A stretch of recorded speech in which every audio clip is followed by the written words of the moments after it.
The views and opinions of this program are those of the host, guests, and callers. There is substantial risk of loss in trading futures and options, which you should carefully consider prior to trading. For over 95 years, we've set the bar. Power, we restored it. Protection, we reinvented it. Record yields, we redefined it. If there's one thing we know at FS, it's that just because something hasn't been done, doesn't mean it can't be done. We're never satisfied unless we take your farming operation to the next level. Run your equipment at peak efficiency and bust the bins this season. Visit fssystem.com.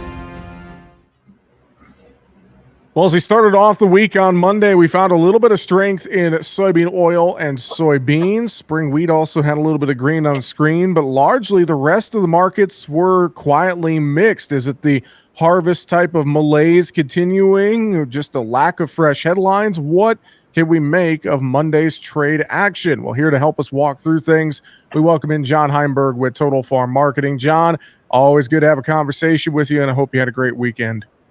Yeah, we did best we could. Pretty wet around here over the weekend and picked up a good 3 inches in the Milwaukee area. So not a lot of people moving today, dealing with the mud out there. So in terms of the harvest pace, but because in the long run, we still needed some rain. So we got a little moisture, and sounds like that might actually help out the Mississippi a little bit this week. So things that, that rain may still, even though it slows us down, may be beneficial more in the longer haul. Yeah, good points there. And we'll have to see if that rain can help out the river situation or not, at least try to get it started. I know a lot of concern about the low water levels. Despite low water levels, though, I tell you what, you look at Monday's action, and it seems like a few different things of note between export inspections, the NOPA crush numbers out. There's a few things that gave bean oil and beans especially a little bit of a boost on Monday, John. Yeah, it's a pretty quiet day overall, at least in terms of price action, even for beans, but at least we got enough gas to get them in the positive territory. Obviously still kind of consolidating after the big move on Thursday's report last week, and just some price correction. And today we just kind of stayed in that trading range. So we're consolidating a little bit here. Just want to make sure we want to go the right direction I think the market wants to go. Obviously we got the friendly report on the USDA side last week, so that definitely makes the picture look a little tighter. Still think that yield probably has the opportunity to come a little bit lower too and tighten up the supply picture. So then the question was the demand, and now we've seen some pretty decent demand news. Export inspections today over 2 million metric tons. They rolled up last week's inspection a couple 100,000 tons. So we're seeing some really good movement. In fact, right now we're ahead of the USDA pace. I mean, it's really early, but we're ahead of the USDA pace to reach that export goal. 8 weeks into the marketing year, 7 weeks into the marketing year, so we got a long way to go. But then on top of that, flash sale for soybean meal again this morning. We had one of those on Friday last week, so maybe some of that tight Argentina soybean meal supply is showing up a little bit in that regard. Then we get the NOPA crush numbers today. Record for September. Bean oil stocks at the lowest level since 2014. So that helped that bean oil market off the lows. Right now, I do think still soybean meal was a struggle, but that was a bit of a probably spread play between soybean meal and bean oil working its way through. So the combination of those two products going in opposite directions kept the bean market from wanting to go anywhere today, but at least did finish in positive territory. Yeah, very, very good points there. 1.108 billion pounds on bean oil, that lowest since 2014 that you mentioned. And trying to find any news really starting off this week, and outside of those factors wasn't much there. And it feels like that even though we got some pretty supportive numbers there with the crush and export inspections, it's kept a little bit of a lid, I think, on the bean market overall. What's it going to take for us to maybe, light a fire under this market, John? Can we do it here amid all the harvest pressure and other things going on that are kind of just overshadowing the markets largely? And there's going to take a news event or some type of a trigger, whether it's a Chinese purchase of size beyond a normal, type purchase. I mean, we're seeing this business now, and they continue to stay like they're active buyers right now. At least that's what we're hearing out of the Pacific Northwest, even out of the Gulf. With that export inspection number, a good chunk of those loads did come out of the Gulf, and probably, about 2/3 there. 1/3 came out of the Pacific Northwest. So we're getting the beans to where they need to be. So to me, I think it's just going to be a combination of things. I think the market, if we do get through the $13 handle on November, we got a big trend line of resistance right through that area, psychological at the same time. We can get a close above there and some follow through. I think you're going to see the shorter side of this market kind of run for the hills a little. And then we could see a pretty good price pop back into probably that 1340, 1350 window. Maybe that's where we need to actually be. I think the market's going to stay fairly supported. The only couple things working for the bean market and as well as the corn market right now too. Watch the Brazilian currency. The real is on a bit of an up climb. Obviously, that's making their supplies a little bit more expensive. We are seeing some weather issues and at least some transportation issues on the Amazon River. And that bean supply down there is starting to thin out a little bit. So this is our window. We know this is always here annually, this window from September through the 1st of January. We're seeing the export business. We're seeing the shipments. We're kind of taking over here a little bit as Brazil moves to the back seat for a while. I guess the biggest thing we got to watch out of Brazil is going to be what's the planting pace and the weather going into this next crop to see how much that window can stay extended. So, that'll be something going forward. We'll have to keep an eye on. Obviously, there are some things that are just cautionary red flags right now for weather. The dryness, the warmth continues in the northern part of Brazil. Some of the planting pace is starting to slow down, at least behind last year's level.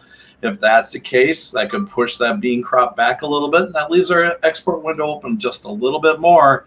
And we're going to need to probably ration demand by raising price.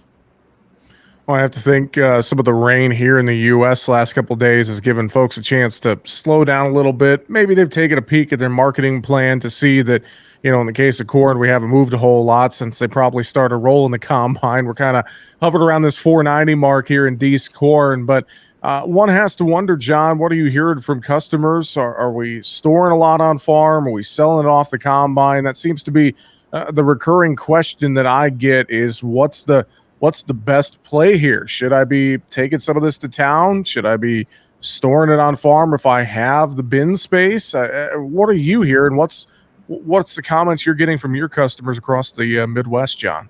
Yeah, that's the number one conversation I'm having right now with people is just, what are we doing with the bushels here? And a lot of guys are making decisions regarding beans, regarding corn, storing it, commercial storage, sell it all, just get it moving, buy calls. We're talking about a lot of different things right now. Everybody's story is a little bit different. It all comes down to where you are in terms of your cash needs and things of that nature. This year we got to add in that interest cost. That adds up, 4, 5, 6, 7 cents per bushel, per month if you just let that stuff sit in the bin. So that's an added cost to holding it this year. And I'm hearing also some of the commercial storage rates. Some areas are very friendly. Some are still very aggressive, making you kind of pay the price. So then you got to balance all that into each individual equation.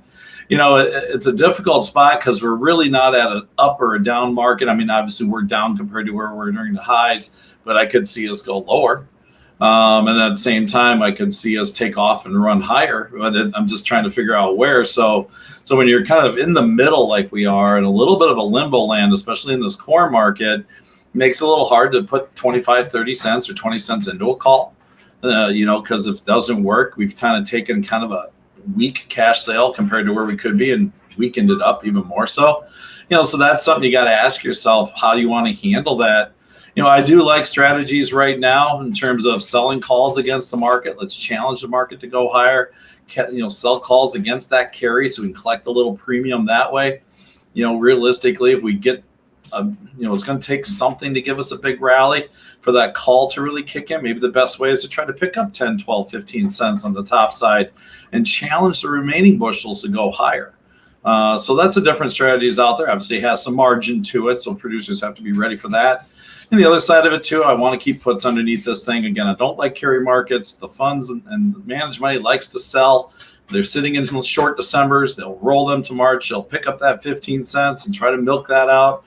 Then they'll roll it to May and pick up that 10, 12, 15 cents and try to milk that out. It's almost like a free play for them when they got that carry. And we see that in both corn and soybeans.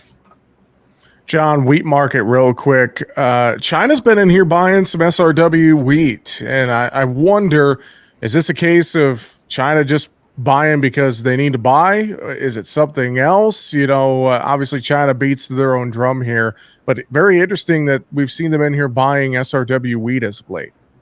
That's just maybe an indicator that our U.S. and the SRW wheat, at least, is competitive against the global scale, and that they are looking for a value and they're finding some. I mean, the USDA has exports totals for wheat this year at one of the lowest levels in decades.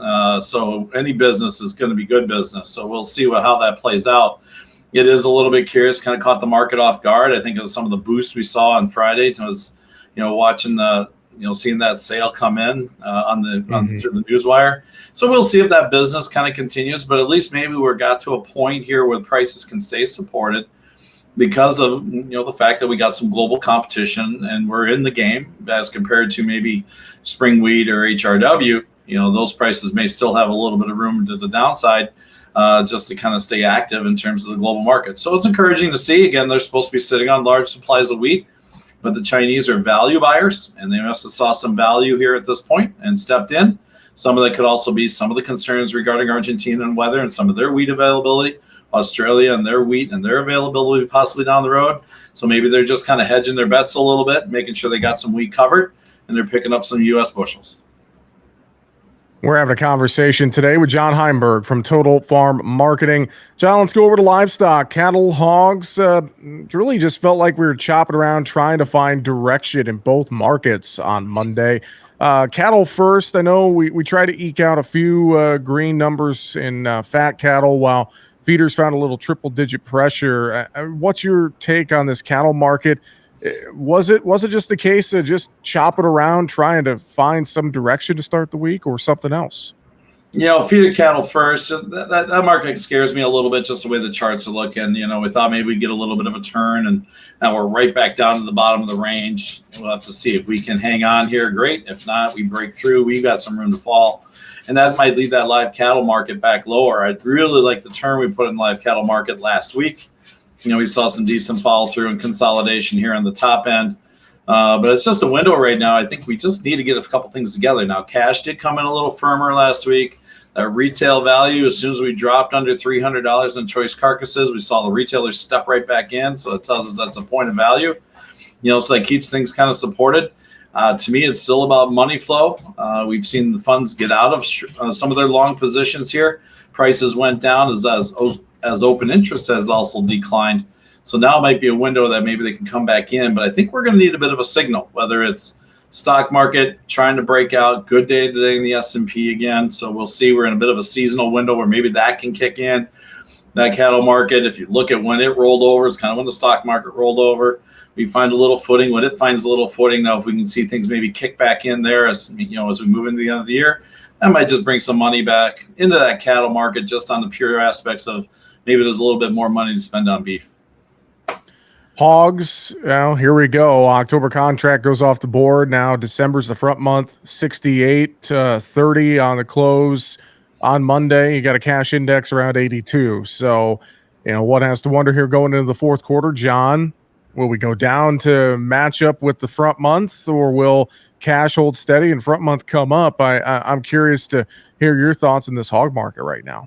I think the cash is going to be the driver here. If cash doesn't move, December hog's going to come meet it. And that's just the way it feels right now. Just the fundamentals just aren't there the way we want them to be. We saw retail value soften a little bit more last week.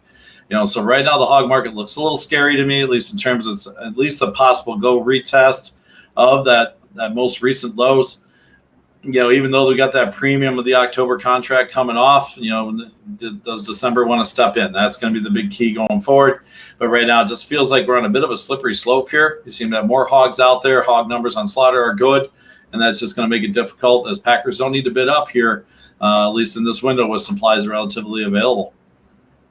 We're getting more confirmed cases of highly pathogenic avian influenza across parts of the upper Midwest as well. Not going to call it a massive outbreak quite yet, but it's getting closer with these more confirmed cases.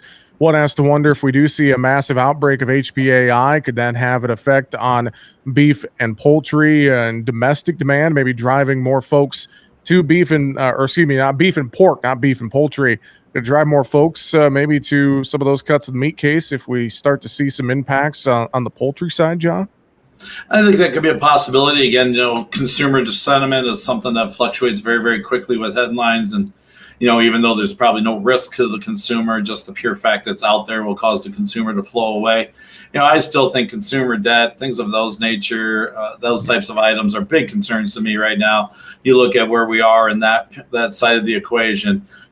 Savings have dwindled in terms of the individual consumer. Just kind of felt like we got all the money through the COVID window that got put in front of us. That got taken away, but we kept our spending patterns the same. And now that might start waking up here with the higher interest rates, the impact there. That's still one of my biggest concerns in the livestock sector, especially in cattle, is that consumer dollar. If we truly do see a shut off in the demand, this market does have that room to fall, even though the fundamentals don't point that way. I still think it's a good trend. The cattle market overall, I think, is still in great shape, at least in terms of the long-term trend lines. You're looking at a nice upward channel. But I've talked about a few weeks back that we could see another $7, $8, $9, $10 come out of this market pretty easily and still keep that uptrend intact. And that may be the play here through the winter, especially if we're concerned about the consumer dollar. John, how about that dairy market? Anything you're seeing there of note to start off the week? That market's got about as exciting as all the other ones in terms of range-bound trade right now. You basically draw a line right through about the 1740 area on the November price. We've been trading back and forth on top of that now for at least a month. Cheese trade has kind of found a spot where it doesn't want to move. It's sitting 170, 164. So not a big spread there. We continue to watch the export demand. Retail demand's been pretty good. Our food service demand's been very good for cheese. But it just kind of feels like this market's hit a bit of an equilibrium. So right now, until I see something better in terms of the movement, I'm still calling this thing a sideways market, maybe grinding slowly higher, but definitely a market right now that just needs something, give it some direction. Hopefully it's to the upside with some improved demand. John, before we let you go today, always good to have a conversation with you. Any final thoughts you want to share or reiterate for folks today? Take a look at all your situations when it comes to these grains. Same thing even in these cattle markets. There's still a lot of things out there you need to take a look at. Buying puts is not a sin in terms of that regard. Everybody wants higher prices, but you still got to prepare for the worst side of things. If the demand doesn't come together, we will see corn prices come down. You will see bean prices peak and come back down. So make sure you're taking advantage of those opportunities. Put the pencil to it. If you're out of the field here this next day or two because of the weather, you hopefully got the pencil working, figuring out what you need to do. Have the conversations, whether it's through somebody like myself or the elevator. What are your options to keep yourself in the game? Ask yourself this question: where is my biggest risk? And protect that risk. John, folks want to reach out to you to get some advice and ask questions. I know they could do that easily. How can they reach you? Sure, love talking with them anytime. Feel free to give me a call, 800-334-9779. Shoot me an email at johnh@totalfarmmarketing.com. And again, the website of ours, totalfarmmarketing.com. John Heinberg, always appreciate it. Thanks for joining us here on Market Talk today. Have a great week, and we'll talk to you next week. Sounds good. Have a great week. That's going to do it for the show today. Find us online, markettalkag.com. I'm Jesse Allen. Have a great afternoon.